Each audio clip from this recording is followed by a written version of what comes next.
Welcome to the Cash Flow Legends podcast with your hosts Nate, Brandon, and Brock.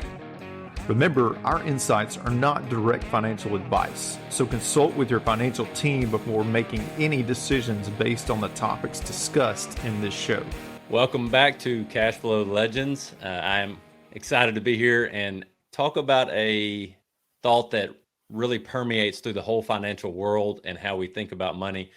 Brock and Nate, we're going to be discussing this idea of risk and security as it relates to your money and how you handle your money. Let's just dive right in. Most of the time, when we get to interact with someone that is newly coming to the idea of infinite banking or the idea of certainty and control and how their money flows, there is a hurdle that has to be overcome. And it's one of the first hurdles typically that relates to how risk and security go together. And Nate, I know you and I had a big hurdle that we had to overcome because we thought that the only way we could get security was to take risk. Kind of frame up our conversation today, starting with how you view, or how you used to view risk and security related to your money, and maybe a little bit of how you view it now, and then we'll dive in from there. I think the risk and security aspect of the way I used to think about is probably very similar to the way a lot of people think about. And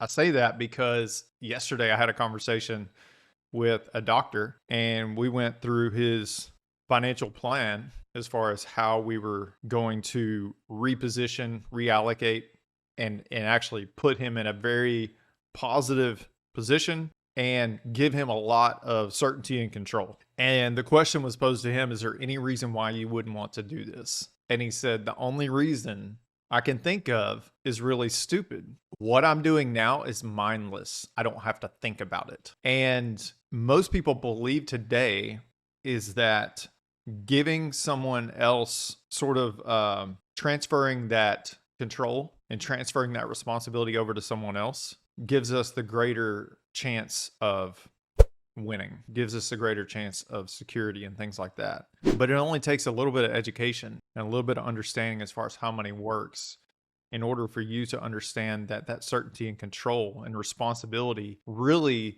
needs to be on you, not on someone else. And so much of what I did for so long was giving it over to other people. And even though I wasn't crazy about that, at that point in my life, I didn't feel like I could do any better because I had not taken time to actually study and learn how money actually worked. Everything that I understood about money was just based on what someone else had told me, not what I'd actually gone and dug in and learned for myself. And so I was dependent on other people and talking heads out there who were talking about money, who had mainstream platforms in order to do that, which most mainstream platforms that people have give them the opportunity to just turn everybody back to the stock market. And not that there's necessarily anything wrong with the stock market in general, but what we have a problem with is people who blindly put money into things that they don't understand. I didn't understand a mutual fund.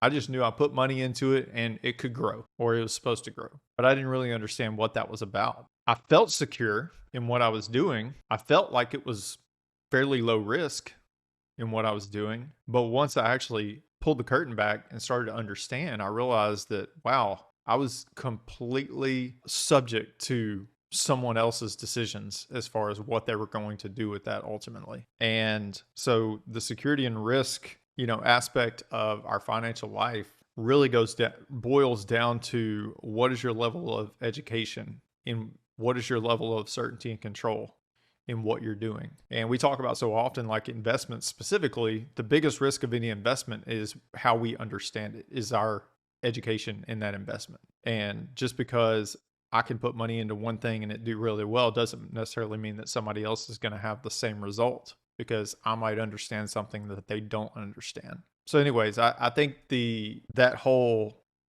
security and risk thing just boils down to how we are looking at the value of the control and the certainty in what we're doing, and looking at the value of that education and what that brings, because the value of the education that we have today versus 6 years ago, we can't even really quantify what that has done up till this point and what it's going to do in the future.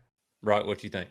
Whenever I take a look at investments, one of the things that you have to understand is you need a filter in which you look at risk and security, how you look at investments, how you look at advice. And when it comes to investments and putting your money somewhere, you should understand that the risk is in the investor, not necessarily in the investment. Who you place your money with, their knowledge, their understanding goes a long ways, because there are a lot of people who just can't invest in some things because they're just not either, they don't have enough income, they don't have enough assets, or they just don't qualify. Okay, because there are some things in our financial world that you have to qualify to invest in. One of the things that you got to understand is like, hey, if I'm going to put money in the market because that's the only place I can put it into, it's either the market or myself. Well, then I need to ask myself, okay, well, how do I invest in the market? Do I do it through an account? Well, what's the account that I invest through? How does that work? How does the money going in affect the money coming out? How does the growth work? How does the losses work? Once you can understand really the physics of money and how that works, you begin to gain a greater knowledge of what's going on with your dollars in the environment that you place them in. Yeah, a key theme I hear both of you saying that I completely agree with, because I did the same thing for almost 15 years. I put the required amount into my teacher retirement system, which was not a negotiation. I had no say in it. So that was coming out automatically. I had no clue where it was going, how it was being used, until, like Nathan said, I started pulling the curtain back on what I didn't understand. And then I became very frustrated because it took very little research for me to realize that the government had already bailed out the teacher retirement system once in my 15 years of education. So then red flags start popping up everywhere. So it's interesting to me. Nate mentioned the doctor, and we've had many conversations with doctors, and I'm sure Brock has too. They often seem to be, by their own admittance, the most taken advantage of working class of almost anybody, because they work so many hours and have a high income that they're like easy game, easy prey. I'm not saying people are preying on them on purpose, but it seems to happen often because they don't have enough time to spend learning. So then they fall back on what Nate referenced. It's easy. The devil you know is better than the one you don't, kind of. I don't know all the details about this, but I know that at least I'm appearing to be doing what everybody else is doing. And that gives us some kind of peace of mind. And I experienced the same thing with the teacher retirement system and maxing out Roth IRAs. And I wasn't on a high income, for everybody listening. I was on a middle school principal income in a little bitty town in East Texas. We were not making bukus of money, but I was still doing all the things I was told to do, but I couldn't tell you why. So, Brock, you brought up a great point there. And this is something I can say with confidence now that I couldn't 6 years ago. It is not necessary to take risk to gain certainty and control over your money doing what you want it to do for you. I would actually argue very confidently now that you can stabilize understanding how to invest in yourself first and why, to create more peace of mind with less fear, less anxiety, less risk, and create a greater lifestyle than you ever could have going and chasing risk. I've chased enough risk to be able to confidently tell you that most of it ends in a way that's not pretty. I'm just telling you, we don't have to dive into that now, but it's been enough that I can say that confidently. Nate and I've seen it. Nate and I've experienced it. Brock's seen it. He's probably experienced it, which is very key here. So let's connect that to what most people say is a fear or a mindset or common misconceptions, kind of like the Dr. Nate alluded to. There's some misconceptions there. There's maybe some fear there. There's some mindset shifts that have to occur. So this is what I really love about what we get to do. We are spending a ton of time with people, helping them figure out what questions they value is most important, to then go on a journey of learning that will benefit them the most, with no expectation other than, do you want to continue to learn or not? And then you come up with the action steps that you feel best about through a series of questions and evaluations, and really just helping someone understand why they're doing what they're doing. And if you can't, let's let this sink in on fear mindset real quick, and then I'll pass it on. If you don't know why you're doing what you're doing, which we're all guilty of, I know I am, why would you keep doing it? I mean, just let that sink in for a second. It would be like driving down the highway with your eyes closed. I know I'm driving, but I don't know why I'm going this way or where I'm going or how I'm going to get there, but I'm still doing it. I mean, a wreck is bound to happen. Okay, and that is most people's financial situation that we see. And between Nate, Brock, and I, and the connections we have with people who've done this for 20, 30 years, that is very common. And notice I didn't say anything about income and how much you make. It's about mindset. So, Nate, talk some about emotions and mindset and misconceptions that you see often, maybe in your own life, in other client interactions and member interactions, and how that often, when infinite banking becomes a part of the solution they want to dive into, keyword there, I said a part, it's a piece. It's going to make everything else more stable. What do you see often, or what have you experienced in mindset and emotions and behavior? I think there's a real fear of doing something out of the box, doing something different. Separating yourself from the masses. There's a real fear in that. And it's one of the reasons I think whenever we're working with clients, I know just recently there was an example where someone had money in a brokerage account. It was down. The financial advisor is typically going to say, hey, you don't want to sell when you're down. That's the worst time to sell, when you're down. How bad does it have to go down? How much does it have to go down before you would consider doing something different? Because the reason why emotion is tied to a lot of people's financial statements that they get on their accounts is because anytime they see a loss, that represents time and momentum that they can never get back. And there's a lot of people's emotions that are tied directly to their 401k statement. And when they see that happening, it locks them up. There's fear that sets in. There's a whole lot of freedom, I can say today, from not worrying about what the market's doing. We still have conversations with people about what the market's doing because we're working with people who have money in the market. I don't know.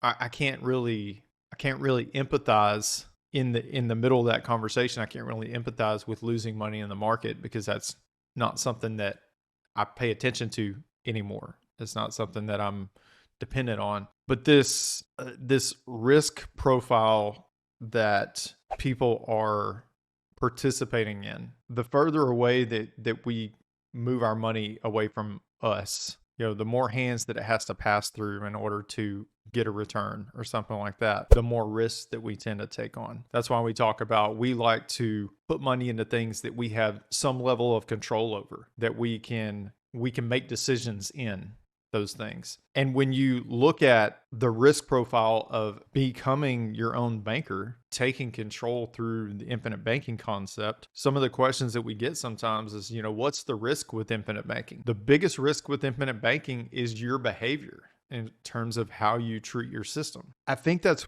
one of the things that makes people fearful, is because they can't really quantify the risk the way they can in other investments that are out there. Like, you can quantify the risk in the market because you can look at the rate of return, long term or whatever. So you can sort of quantify, not that past performance is any indication of future results, but you can sort of quantify that a little bit. When you start to take control and when you start to bring that into your own life, where now you are making the decisions and have some say in what's going on, you can't quantify that risk profile. And I think that's one of the things people have a hard time with, is like, when you talk about behavior being the real risk and everything, well, behavior is not the real risk whenever you're just handing your money over to someone else. The risk is the volatility going up and down. And when you tell people that volatility is no longer part of the equation, that's something else that people have a hard time with, is understanding that you can actually remove the factor of volatility when it comes to the growth of your money. I think when it comes to emotions, majority of the reasons why people have emotions around their money and the investments that they have is due to the fact that they don't actually have conviction in principles and rules around where their money is, why their money is there, and how they're investing. I have a friend, he always complains to me about his advisor, about how, his money's not doing anything in the market. He feels like he's doing better. And I ask him, okay, well, how often are you looking at your portfolio? He's like, man, I'm looking at it multiple times a week. And I'm like, okay, well, that's your problem. Most people put the money in their market, the stock portfolio, bond portfolio, for long-term growth, so that one day, someday, they could hopefully retire. So you constantly looking at it every single day, every week is only going to hurt your mindset and your emotions. If you're going to be putting money in the market, whether that's your retirement account or regular brokerage account, HSA, whatever, you should understand with full conviction, like, hey, this is for a long-term play. And you could probably say, yeah, maybe I'll get 5% over the long term as I'm going out, after fees, after taxes and all that. So it shouldn't be something that you look at. But when it comes to other things, whether that's real estate or businesses, you are the one that has to keep in check with your emotions. Like for me, when I'm buying real estate properties, some of them, if they're investments for me, I know the ones in Ohio, I never saw them.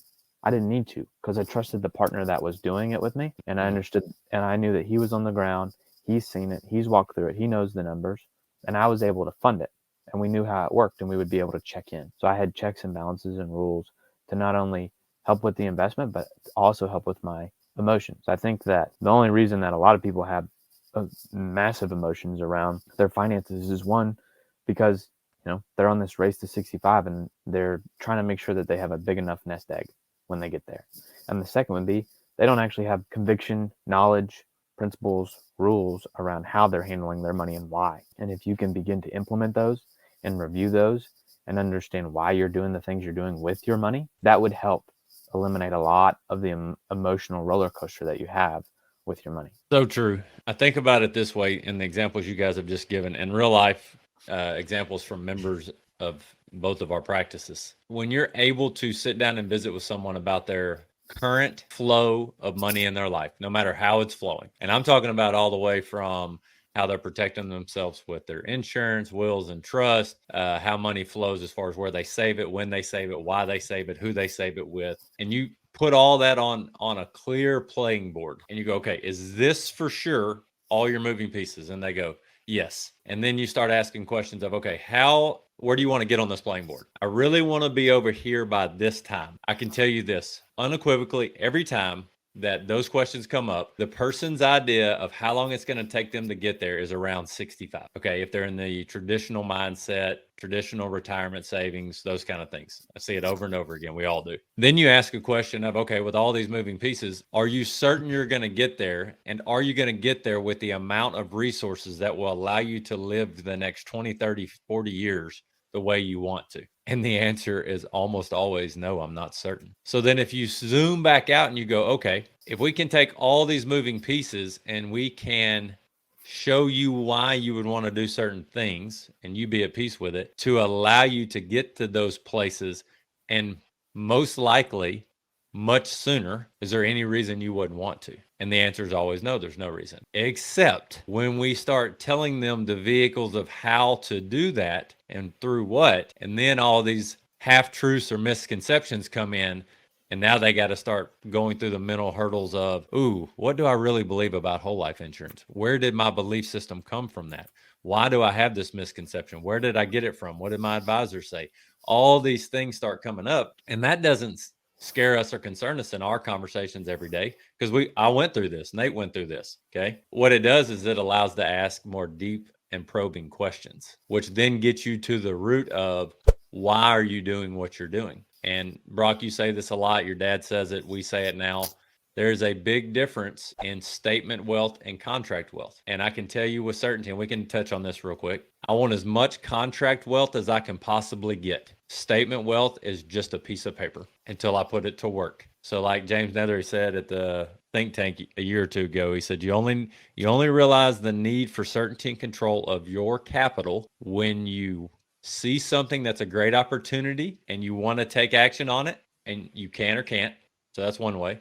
Or you have an emergency in life and you are beholden to someone else because you do or don't have control of capital. You really break it down to that, that's where emotion comes in. So anyone listening, think about how many opportunities that you've seen cross your eyes, your heart, your mind, and you go, I have no capital to put into this, while you've got 100, 200, 500 grand sitting somewhere locked up for the next 30 years. And then someone else who goes, well, I take advantage of all these opportunities I believe in, like Brock mentioned in real estate, because I know well that fits my investment DNA, as some people say, and I have the capital to put it to work while not risking my original contractual wealth and how that is set up in a whole life insurance policy. I know we all have real life examples. Brock, you just gave one as far as real estate. A lot of times you'll ask people, why do you want to invest in real estate? And the first time that you ask somebody that, they really can't tell you why. I couldn't have told you why 5 years ago. I still think I'm figuring out why. But the deeper and closer we get to the answer of why, the better action steps we can take next, which puts us in the driver's seat to go, okay, now I know I'm headed in that direction. And I know if I don't get there, it's because of my behavior, not anyone else's. And that's a much different feeling than I'm doing everything I can to get to where I want to go, but I still may not make it because of someone else's behavior, including my behavior and my understanding of it. Let's talk real quick, because I think this will connect to, we're going to dive into how a whole life policy works just a little bit, not too deep. Let's talk real quick about contract wealth and statement wealth. Nate, dive into that real quick, and Brock, tidy it up if we miss anything. So something that Trent says often with contract wealth, essentially what we're doing is we are connecting a guaranteed event, which is death, with a guaranteed contract through a whole life insurance policy. And the value of having that ever increasing death benefit all along the way is that you have much more freedom to enjoy your assets. You have permission to spend, so to speak. So having that, solving for that piece early on gives you the ability to really enjoy what you are building, what you are creating. As parents, we love the idea of leaving something to our kids one day. Brandon, I know, and Brock, I know both of your parents, and I know them well enough to know that they like the idea of being able to pass something on to the kids and grandkids one day. My parents are the same way. My mom and stepdad are the same way. They want to be able to pass things on to the kids and grandkids one day. Having that peace of mind of knowing that something is always going to be left, something's always going to be left over. And now we get to enjoy what we've built, what we've created, and we don't have to hold back because we still want to leave something to the kids and grandkids. Now we get both. We get to, as we say so often, we get to have our cake and eat it too. Grant Cardone said before, if I'm having cake, I'm going to eat it. You know, what that really boils down to is understanding the principle of leverage, because leverage is ingrained in everything that we teach. Leverage does not equal risk. That's something that people need to understand, is that leverage does not equal risk. Improper use of leverage equals risk, but properly understanding how to apply the principle of leverage in your life can create massive amounts of freedom. So leverage does not have to equal risk. I'm really glad that you made that point, because I'm going to tell you, the way my brain has been wired for the first 30-ish years before I understood awesome mindset and the approach that we now live, leverage had a negative connotation. I still have to fight it. I feel it. The minute I hear leverage, I go, I kind of panic a little bit, because, and I think if I feel that way coming from the traditional world of finance, doing all the traditional things, I would imagine most people feel that way. Brock, when you hear leverage does not have to equal risk, how does that tie into contract versus statement wealth in your perspective? Yeah, so, let me first touch on the fact that, statement wealth is when we're basically receiving a statement from somebody else and the risk is on us, right? That would be like a brokerage account. You put money in, they send you the statement, all the risk is on you. Contract wealth could be something like whole life insurance or an annuity, or something where you give the institution the money, they take the risk, and you have the contract that they have to uphold. And when I think of leverage, even as somebody who's come from a world of using leverage all the time, I do still grimace a little bit, because I know what happens if you over leverage. And I think there's all kinds of different leverage, right? There's leverage in knowledge, there's leverage in relationships, there's leverage in money. And so if you're going to leverage, you need to understand why you're going to do it, how you're going to do it. What's the downside? What's the top side? How are you going to make sure that you don't put yourself in a position where you over leverage and get over your skis and get burnt? That is extremely easy to do if you're not careful. Brock, I think we've all talked about this, and I'll use a very real example of my life right now.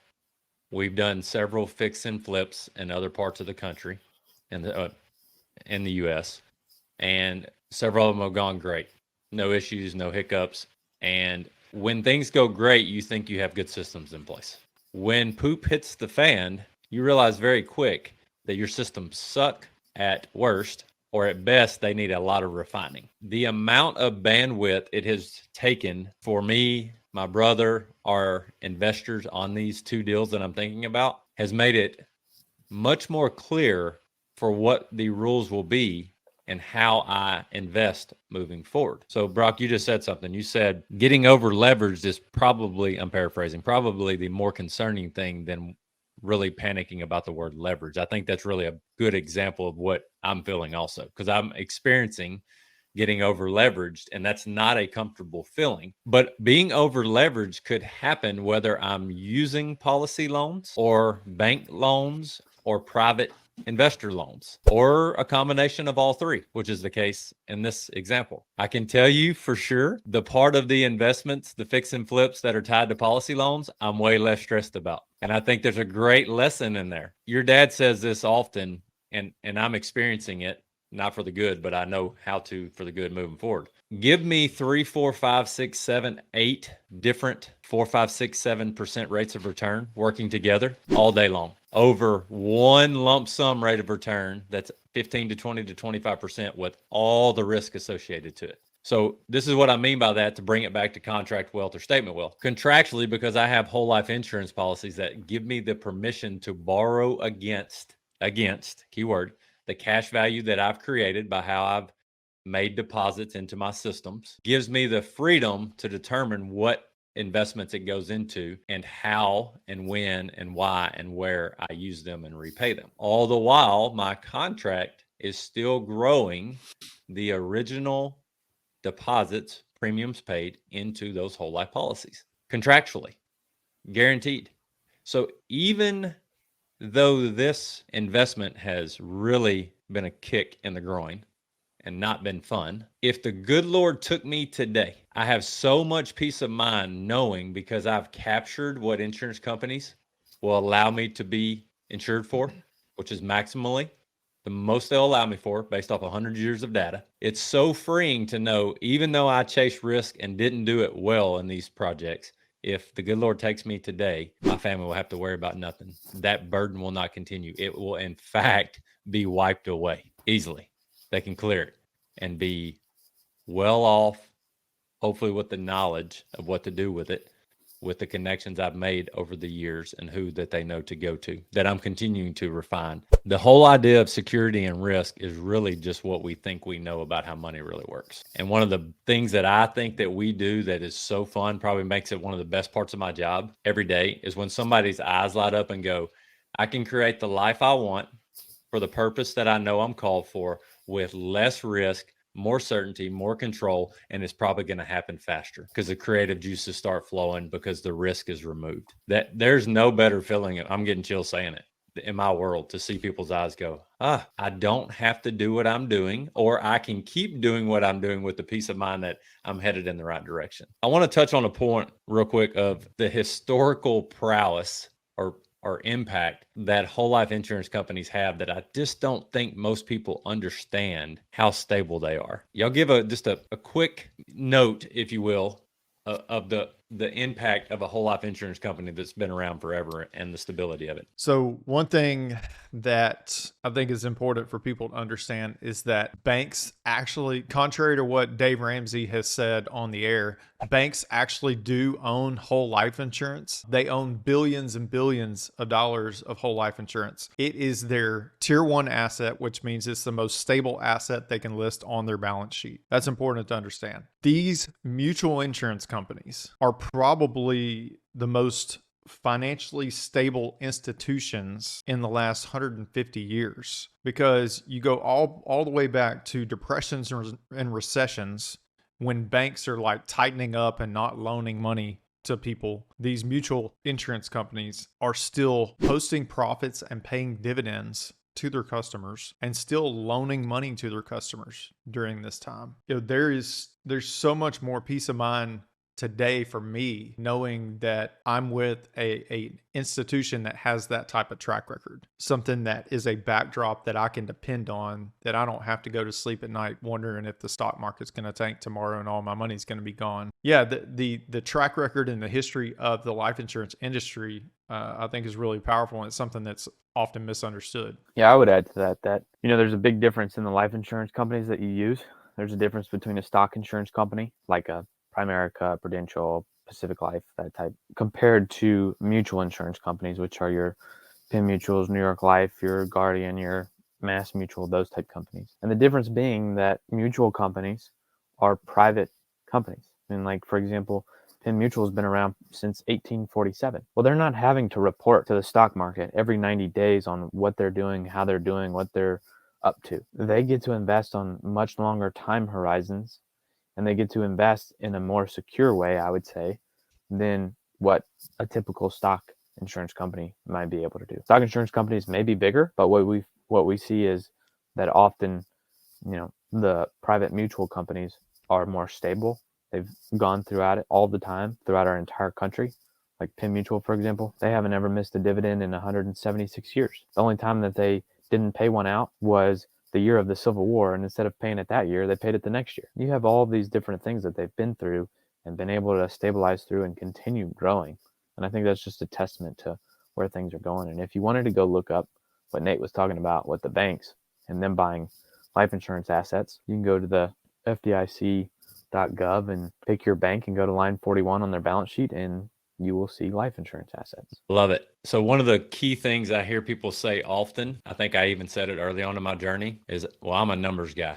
I need to see the numbers. When I get to form these solid relationships with people, because it becomes a personal interaction the minute someone starts sharing their financial plans with you, and I get to know them well, oftentimes the conversation comes up and I'll say, I was often a numbers guy too. But now what I know that are the most important numbers, I'm going to link it to the place that the majority, if not all of my money goes to. And that's companies that have been around for hundreds of years, 100+ years, that I'm now a private owner in their profitability and their growth and their stability. And I'm getting to benefit from the use of properly leveraging the cash value in those companies. So I think if you removed whole life insurance and I came to anybody on the street and I said, hey, I've got a company that I want you to have the opportunity to invest in that's been around for 150+ years. They paid dividends through the Civil War. They paid dividends through the Great Depression. They paid dividends through World War I and II, the stock market crashes without fail, and you're able to have protection upon your death and leverage the cash you put in there. I think anybody would go, I'm very interested in buying some stock in that company. So that's the numbers I look at. And the other numbers I look at are actuarial science is one of the most sound ways to, it's been baffling to me as I've begun to learn how actuarial scientists evaluate numbers over long ranges of time, like you said, Brock, and how stable it is. My go-to line often is that my money now goes to a place where they know where I'm going to die, probably closer to the day, in theory, than just about anybody other than Jesus. There's nowhere else I can put my money where I can say that. I don't know how long a bank's going to stay open. I don't know how long a stock market or stock's going to stay good. These whole life insurance, these mutual companies with these whole life policies have been doing this math forever. Okay. And they're really, really good at it. And I don't want to nerd out on you, but I've heard actuaries talk, and it's fascinating. They don't think about just tomorrow. They think about trends over 30, 40, 50 years, well beyond their living years. If you really need to see the numbers, well, that's to me the most sound place to possibly ever go with how numbers work. I'll add to that, Brandon. Yeah, go ahead. Brandon, I'll first say that most people aren't actually number True. people, because if you were to say, if they come to you and say, oh, well, I'm a numbers guy, all you really have to say is, okay, well, let's see your numbers. Show me where you've done the math. Yep. And what I have found is that most people haven't actually done the math. And if they did them incorrectly, because they're not actually numbers people. Mhm. What people actually want is to be led in a life that actually is producing the results that they want at their core, rather than what they think, right? Yep. And I can say with firsthand experience, because I'm a part of a fraternity of actuaries, that they are the geekiest, nerdiest, weirdest people ever, and their numbers are correct. I think that's a good way to end up for today, is just the reality that what we have been taught about money and math is jaded at best, misguided. And we say this often, and we took it from your dad, who I think took it from maybe Bob Castellon and Leap, is money is not math and math isn't always money. And that's a really hard thing for people to wrap their brain around. But what you just said hit the nail on the head, Brock, in regard to people are less worried about their numbers if they can see for sure how they're going to get where they want to get. You could say, I can show you for sure how to get from point A to point Z with peace of mind, clarity, certainty, control, and they could care less about the rate of return. So it's really about living a purpose-driven life, if you will, to do the things you know you're called to do, because we really only have one life on this earth, and money's just going to be the accelerator or the deteriorator of that life we're living, one or the other. So actionable insights or tips to kind of tidy up would be, if this at all intrigues you, go through our process. Shoot us an email at cashflowlegends with a Z at gmail.com. Connect with us, see what we're all about, see how it works, see how it's impacted our lives. We'll share real life client testimonials with you. Then you can really decide if you think you know what you know about things, which is always a fun experience for everybody. Until the next time, we appreciate your time today. Hope it's been valuable to you, and we'll catch you on the next one.